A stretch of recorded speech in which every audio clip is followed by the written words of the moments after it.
Ils sont peut-être les grands navigateurs de demain. Pendant une semaine, au pôle Finistère course au large, 14 jeunes de 18 à 23 ans passent des sélections. Comment j'ai préparé les épreuves? Je ne les ai pas vraiment préparées en tant que telles. Je navigue beaucoup à l'année parce qu'on fait du match racing. Donc j'ai une équipe où on navigue toute l'année en match racing. Donc je pense que c'est une bonne préparation que de naviguer. Les épreuves se passent sur l'eau, mais pas seulement. Ambiance studieuse ce mercredi matin avec un test écrit et un entretien individuel. Les épreuves écrites, elles sont pas aussi simples au final. Donc là, pareil, de la technique, de la météo, de la stratégie.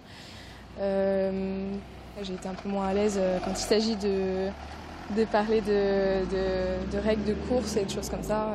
Objectif, devenir le skipper espoir de la région Bretagne et participer à la solitaire du Figaro. Ce qui me fait rêver, c'est de participer à cette solitaire du Figaro, qui aujourd'hui, ça reste un rêve et une super course avec un engagement sportif et une recherche de ses limites extraordinaire. La capacité des futurs skippers se mesure aussi sous l'eau. Au programme, 200 mètres nage libre, pompe ou encore exercice de survie.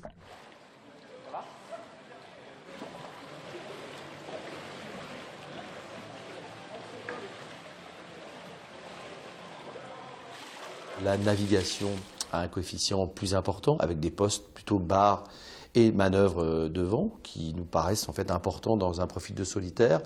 Mais par contre, on accorde énormément d'importance à la progression. Donc on mesure entre le début de la semaine et la fin de la semaine la capacité des gens à progresser parce que pour nous, certains ne sont pas des spécialistes justement de navigation en monotype Figaro et on s'aperçoit qu'au fil des heures, ceux qui ne sont pas spécialisés ont des performances qui sont exceptionnelles et qui progressent. Donc ça nous intéresse beaucoup. Dans le jury, des navigateurs reconnus évaluent les jeunes recrues. Ce vendredi, des 14 recrues, il n'en restera que 3 ou 5 et le vainqueur, lui, sera désigné le vendredi 13 novembre.